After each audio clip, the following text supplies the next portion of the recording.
जो लोग सांप द्वारा जिंदा निगले जा चुके हैं वे जानते हैं कि सांप केवल निगलता है, चबाता नहीं है।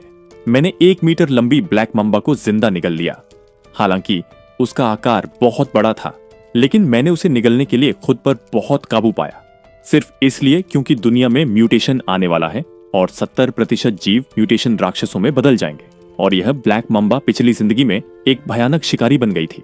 म्यूटेशन से 3 घंटे पहले पुनर्जन्म लेकर मैं तुरंत क्लास से पहाड़ों की ओर भागा और पागलों की तरह इस ब्लैक मम्बा को खोजने लगा, क्योंकि इस जिंदगी में सिर्फ मैं इसकी भयावहता जानता था।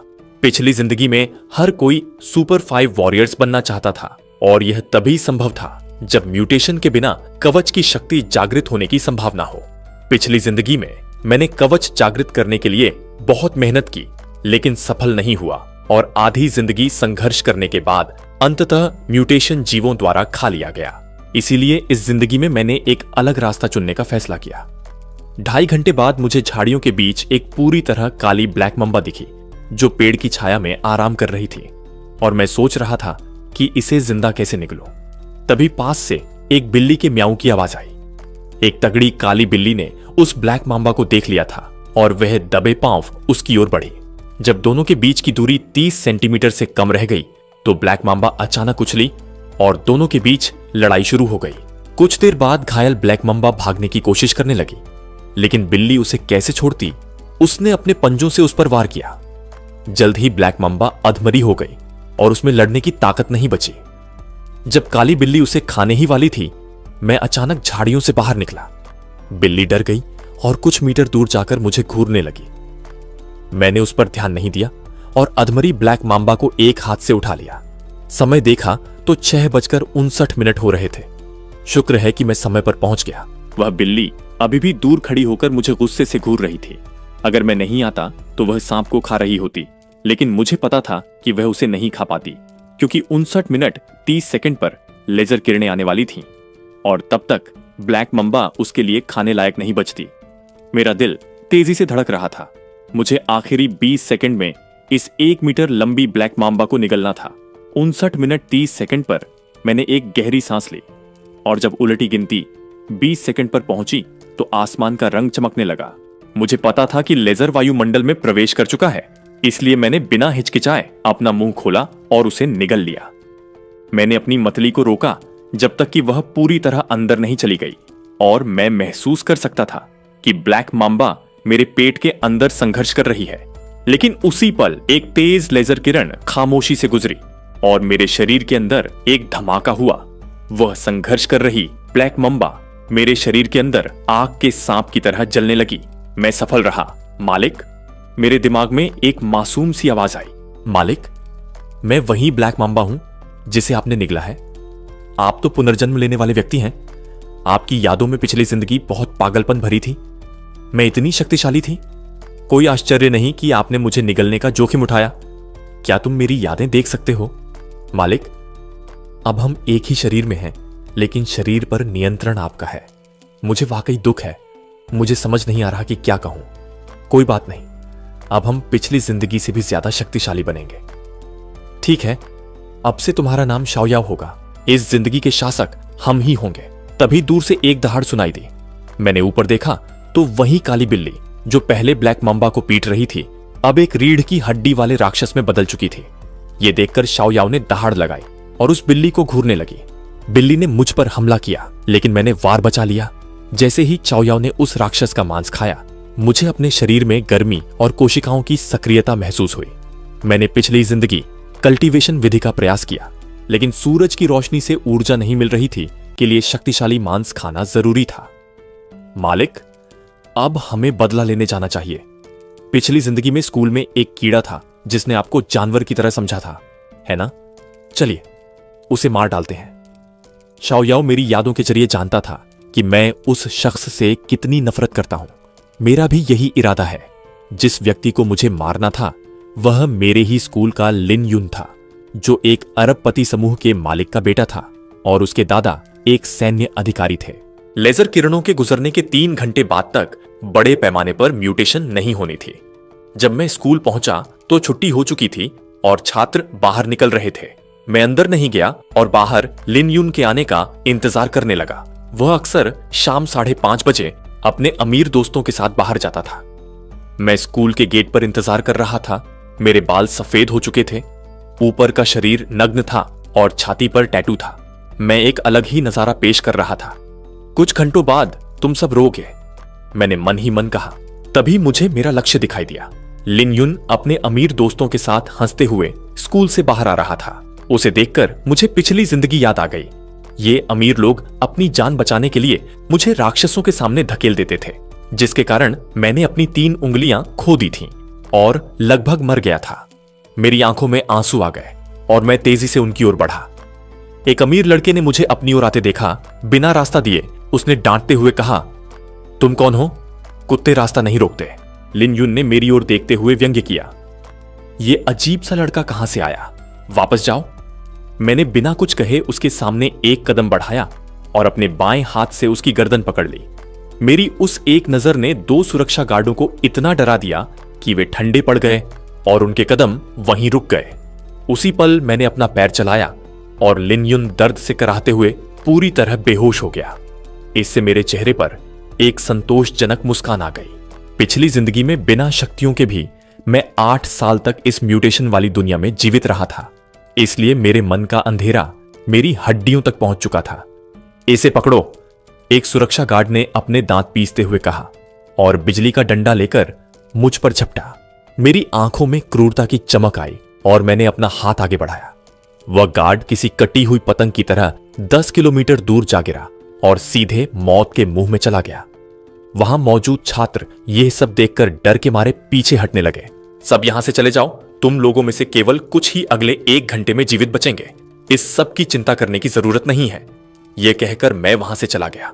शाम के 6 बज चुके थे। असली म्यूटेशन शुरू हो गया था। हर तरफ से चीखें और दहाड़ें गूंज रही थीं। कुछ लोग अपनी जान बचाकर भाग रहे थे और अचानक उनके मुंह से झाग निकलने लगा। उनका सिर फट गया और उसमें से एक डरावना मुंह निकल आया जिसने अपने ही साथियों को निगल लिया। कुछ पेड़ जो पत्तों से भरे थे पल भर में सूख गए और उनमें से डरावनी जड़ें निकल आईं जो पास से गुजरने वाले इंसानों को लपेटकर निगल रही थीं। इस समय मैं एक 88 मंजिला इमारत के ऑफिस में था और खिड़की से पूरे शहर को देख रहा था। सड़कों पर म्यूटेशन वाले राक्षस लोगों का शिकार कर रहे थे। यह बिल्कुल नरक जैसा था और मैं यहां सबसे धारदार हथियार लेने आया था, यह कटाना। इन घिनौने राक्षसों से खाली हाथ लड़ना मेरे बस की बात नहीं थी। चाओ याओ ने मुझसे पूछा, मालिक अब हम क्या करें? पहले कुछ रसद सप्लाईज जुटाएं या शहर के चिड़ियाघर में उस मंकी किंग का काम तमाम करें? तभी ऑफिस के बाहर से एक महिला की चीख सुनाई दी और एक प्रोफेशनल कपड़ों वाली महिला घबराते हुए अंदर घुसी और दरवाजा बंद कर दिया। वह जमीन पर गिर गई और डर के मारे कांपने लगी। तुम कौन हो? उसने चेयरमैन के ऑफिस में एक अजनबी को और 4 राक्षसों की लाशों को देखा। मैंने बस एक नजर उस पर डाली और दरवाजे की ओर बढ़ा। वह महिला लड़खड़ाते हुए एक तरफ हट गई और मुझे ध्यान से देखने लगी। वह सोच रही थी कि क्या वह मेरा इस्तेमाल कर सकती है। उसने पहले भी अपने साथियों को धोखा दिया था और अब मुझे यहां देखकर फिर से उसके मन में खोट आ गया। उसे अपनी खूबसूरती पर बड़ा घमंड था। ऑफिस के दरवाजे पर जोर जोर से प्रहार हो रहे थे और राक्षसों की दहाड़ें सुनाई दे रही थीं। डर के मारे उस महिला के पैर जवाब दे रहे थे। मैंने उसे नजरअंदाज किया और दरवाजा खोल दिया। वह फिर से जमीन पर गिर गई। तुरंत 2 कीड़े जैसे म्यूटेशन वाले राक्षस अपने नुकीले पंजों के साथ अंदर झपटे। मेरी तलवार म्यान से बाहर निकली और 2 ठंडी किरणों के साथ राक्षसों के सिर धड़ से अलग हो गए। ये देखकर महिला की आंखों में उम्मीद जागी और वह मेरी ओर दौड़ती हुई आई। कृपया मुझे अपने साथ ले चलो। तुम्हारी औकात क्या है? मैंने ठंडी नजरों से उसे देखा और आगे बढ़ गया। बदले में मैं तुम्हारी कोई भी शर्त मान लूंगी। कृपया मुझे साथ ले चलो। वह मेरे सामने आई और कपड़े उतारने लगी। दूर हटो, इस कयामत में तुम जैसी बेकार औरत की कोई कीमत नहीं है। मैंने उसे लिफ्ट से बाहर किया और पहली मंजिल का बटन दबा दिया। लिफ्ट पहली मंजिल पर पहुंची और दरवाजा खुला। 4 राक्षस सामने खड़े थे। इंसानों को देखकर वे दहाड़ते हुए झपटे। मैंने एक एक करके सबको काट दिया। यह तरबूज काटने जैसा आसान था। शाओयाओ ने पूछा, मालिक अब हम कहां जा रहे हैं? एक अंडरग्राउंड गैंग पर कब्जा करने। एक इंसान की ताकत सीमित होती है। उस गैंग में 6-7 चाओवू योद्धा हैं। मैं हुआंगटियन मैंशन से बाहर निकला और अंधेरे में ओझल हो गया।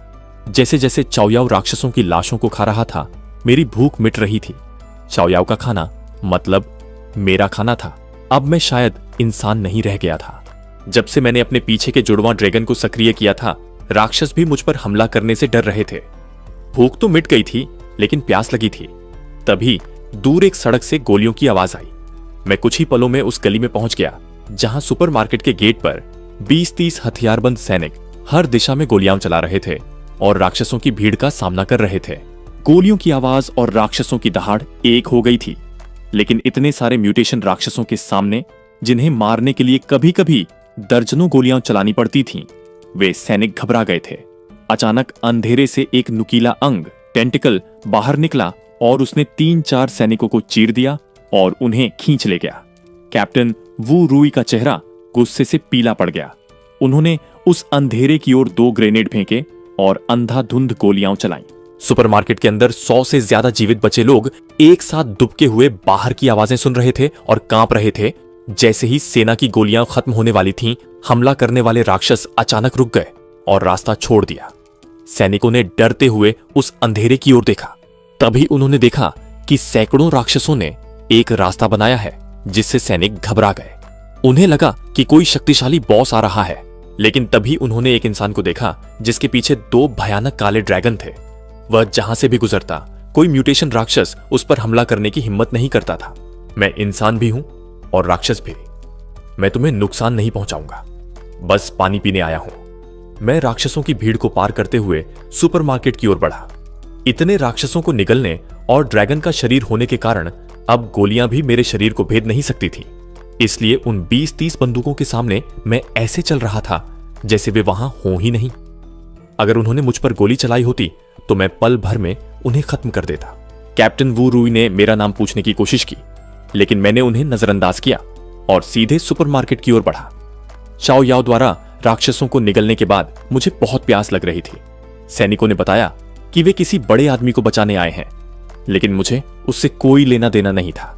सुपरमार्केट के अंदर लोग मुझे देखकर डर गए। मैंने फ्रिज से पानी निकाला और एक के बाद एक 20 बोतलें पी लीं। तब जाकर मुझे थोड़ा संतोष मिला। वहां मौजूद सैनिक और लोग मुझे किसी राक्षस की तरह देख रहे थे। तभी एक लंबा लड़का चिल्लाया। उसकी हथेली पर काले रंग का 9 कोनों वाला सितारा चमक रहा था। उसने दहाड़ मारी और देखते ही देखते एक गहरा काला कवच उसके शरीर पर आ गया।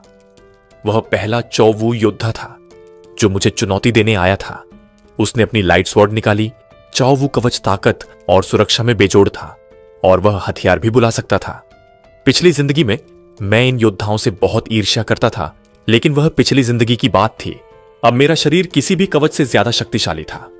उस योद्धा ने मुझ पर हमला किया, लेकिन मेरी पीठ पर मौजूद जुड़वां ड्रैगन्स ने उसकी गर्दन दबोच ली। कैप्टन वू रुई और बाकी सब यह देखकर दंग रह गए। मैंने चेतावनी दी और वहां से निकल गया। मेरे बाहर निकलते ही उन्होंने दरवाजा बंद कर लिया। बाहर के राक्षस मेरे रास्ते से हट गए, क्योंकि मैं उनके लिए एक ऊंचे स्तर का जीव था। तभी अंधेरे से एक विशाल राक्षस निकला और उसने अपनी जड़ों से हमला किया। मैंने अपनी तलवार निकाली और एक ही वार में उस विशाल राक्षस को 2 टुकड़ों में काट दिया। चाओयाओ ने खुशी खुशी उसे खाना शुरू कर दिया। अब मेरी मंजिल शहर का सबसे बड़ा underground gang, black dragon gang था, जहां एक और योद्धा अपनी ताकत के नशे में चूर था। वहां मौजूद 3 अपराधी जिन्होंने X5 कवच जागृत किया था, खुशी से हंस रहे थे। तभी बंदी बनाई गई चू मेंगची के शरीर पर X5 बर्फ का कवच जागृत हो गया और पल भर में वह चांदी जैसे सफेद कवच से ढक गई। उसी समय बाहर से एक खून से लथपथ आदमी किसी तोप के गोले की तरह अंदर घुसा। ज़ाओहू का चेहरा उतर गया और उसने तुरंत ब्लैक टाइगर कवच पहन लिया। बाकी नेताओं ने भी अपना कवच पहना और मुझे घूरने लगे। मैंने सबको नजरअंदाज किया और सीधे पानी की मशीन की ओर बढ़ गया। जैसे मुझे ये कवच पहने लोग दिख ही नहीं रहे थे, मैंने पानी की पूरी टंकी उठा ली और उसे गटागट पी गया। अपनी प्यास बुझाने के बाद मैंने खाली ड्रम नीचे फेंका और वहां मौजूद सभी चौवू योद्धाओं को देखा। मैंने ठंडे स्वर में कहा, सब साथ आ जाओ, तुम सबको बस मेरा सेवक बनना होगा। याद रहे, सेवक न कि सिर्फ मामूली साथी। मैंने चौथे लीडर को अपनी ओर तेजी से हमला करते देखा। उसकी गति बहुत तेज थी। वह पलक झपकते ही मेरे सामने था, लेकिन मेरी आंखों में वह बहुत धीमा था। मैंने बचने की कोशिश नहीं की, बल्कि अपना हाथ उठाकर उसकी लाइट स्वॉर्ड को नंगे हाथों से पकड़ लिया और उसे एक भयानक लात मारी। मेरी उस खौफनाक ताकत से उसका कवच चकनाचूर हो गया और वह दीवार से जा टकराया। उसकी मौके पर ही मौत हो गई। माफ करना, ताकत पर नियंत्रण नहीं रख पाया।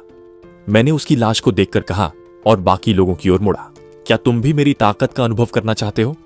1 मिनट के अंदर फैसला करो। वहां मौजूद हर शख्स सन्न रह गया था। वे जानते थे कि अगर मैं उनके चौथे भाई को इतनी आसानी से मार सकता हूं तो वे सब मिलकर भी मेरा मुकाबला नहीं कर पाएंगे। मैंने स्पष्ट किया कि मुझे उनकी जरूरत सिर्फ इसलिए है ताकि वे मेरे लिए शुद्ध पानी इकट्ठा कर सकें, जबकि मैं बाहर जाकर राक्षसों का शिकार करूं। अगर ऐसा न होता तो मैं शहर के सबसे बड़े चिड़ियाघर में जाकर उस मंकी किंग को अब तक निगल चुका होता। झाओहू समझ गया कि अब पीछे हटने का कोई रास्ता नहीं है। उसने अपने बाकी साथियों के साथ झुककर मेरा स्वागत किया। मेरी नजर चू मेंगशी पर पड़ी। उसने कहा कि वह इस गैंग की सदस्य नहीं है, उसे अपहरण करके लाया गया था। मैंने साफ कह दिया, तुम जो भी हो, अगर यहां हो और एक चाओवू योद्धा हो तो तुम्हें मेरी सेविका बनना ही होगा। इनकार का अंजाम उसे पता था। बहुत अच्छा, अगर तुमने भागने की कोशिश की तो मैं वादा करता हूं कि पाताल से भी तुम्हें ढूंढ निकालूंगा, मैंने कहा और मेरी पीठ पर मौजूद जुड़वां ड्रैगन्स ने एक खौफनाक दहाड़ लगाई। पिछली जिंदगी में मैं 8 साल तक दूसरों के अधीन रहा था, लेकिन आज दूसरों की किस्मत का फैसला करने का यह एहसास वाकई अद्भुत था। चू मेंगशी ने कहा, मालिक, मुझे एक बार अपने घर जाना है। मुझे अपने परिवार की चिंता है। मैंने उसे अनुमति दे दी। यह अड्डा अब हमारा केंद्र होगा। जब तक वे पर्याप्त शुद्ध पानी लाते रहेंगे, मैं उनकी आजादी में दखल नहीं दूंगा। चू मेंगशी के जाने के बाद झाओहू ने संदेह जताया कि वह वापस नहीं आएगी, लेकिन मैंने परवाह नहीं की। उसने सम्मान के साथ पूछा, मालिक, क्या आपने सफलतापूर्वक म्यूटेशन को झेल लिया है? आप वाकई अद्भुत हैं। मैंने जवाब दिया, म्यूटेशन को कोई नहीं झेल सकता। मेरे लिए एक कमरा तैयार करो, मुझे नहाना है। ब्लैक ड्रैगन गैंग में 100 से ज्यादा सदस्य थे, लेकिन आधे राक्षस बन चुके थे। अब केवल 6 चाओवू योद्धा बचे थे। बाहर शहर में इंसानों और म्यूटेशन वाले राक्षसों के बीच कत्लेआम जारी था। राक्षसों में भी कई श्रेणियां थीं, साधारण, कैलेमिटी और किंग प्रजातियां। साधारण राक्षसों को मारना संभव है, लेकिन कैलेमिटी प्रजाति से निपटना मुश्किल है। ट्रू स्पीसीज और भी भयानक होते हैं। वे बुद्धिमान होते हैं और साधारण म्यूटेशन जीवों को नियंत्रित करते हैं। वे राक्षसों के बीच एक लॉर्ड की तरह होते हैं। इसके ऊपर किंग स्तर के जीव आते हैं जो म्यूटेशन जीवों के राजा होते हैं। उनकी एक दहाड़ लाखों लोगों का अंत कर सकती है। और अंत में आते हैं डिजास्टर लेवल के जीव, जिनमें ब्लैक मांबा इसी श्रेणी में आती है। यह असली शासक है जिसका कोई दुश्मन नहीं है। एक बार जब कोई डिजास्टर लेवल का जीव प्रकट होता है तो वह मानवता के लिए पूर्ण विनाश लेकर आता है। पिछली जिंदगी में 10 लाख लोगों वाले एक सुरक्षित ठिकाने को ऐसे ही एक जीव ने तबाह कर दिया था, जहां न जाने कितने चाओवू योद्धा मारे गए। तब जाकर उसे बमुश्किल पीछे धकेला जा सका। डिजास्टर लेवल में भी ताकत का अंतर होता है और मैंने ब्लैक मांबा से जो ब्लैक ड्रैगन बनाया है वह इस श्रेणी का सर्वोच्च शासक है, जिससे न तो राक्षसों को और न ही चाओवू योद्धाओं को कोई खतरा पैदा करने की क्षमता है। इस समय दुनिया के 10 से अधिक चाओवू योद्धा चारों ओर से हमला कर रहे म्यूटेशन राक्षसों का सफाया कर रहे हैं। उनमें सबसे आगे जो योद्धा है उसका कवच तोप जैसे लोहे का बना है। वह एक भारी हथियार लेकर राक्षसों को गाजर मूली की तरह काट रहा है। कमांडर चू बेक्वन, इस तरह काम नहीं चलेगा। राक्षस बहुत ज्यादा हैं और भाइयों की ताकत कम हो रही है। हमें भूमिगत आश्रय स्थल में वापस जाना चाहिए। चू बेक्वन अपनी बेटी का इंतजार कर रहे थे और उन्हें डर था कि वह राक्षसों का शिकार हो चुकी है। तभी अंधेरे से बर्फ के कवच वाली एक महिला निकली। उसके पास बर्फ का धनुष था और वह थक कर चूर थी। यह चू मेंगशी थी जो बड़ी मुश्किल से लड़ते हुए वापस आई थी। चू बेक्वन ने तुरंत पीछे हटने का आदेश दिया और वे उस सुरक्षित आश्रय स्थल में घुसे जो परमाणु युद्ध तक झेल सकता था। वहां उन्होंने सुमू को रसद की जांच करने का काम सौंपा। चू बेक्वान अपनी बेटी को लेकर गहराई में गए, जहां चू मेंगशी ने संक्षेप में बताया कि वह मुझसे मिली थी और वह वहां ज्यादा नहीं रुक सकती। उसके पिता ने कहा कि अब जब वह वापस आ गई है तो उसे फिर से उस राक्षस के पास जाने की जरूरत नहीं है। यह तो बस शुरुआत है। आगे क्या होगा जानने के लिए चैनल को सब्सक्राइब करें और अगले पार्ट का इंतजार करें।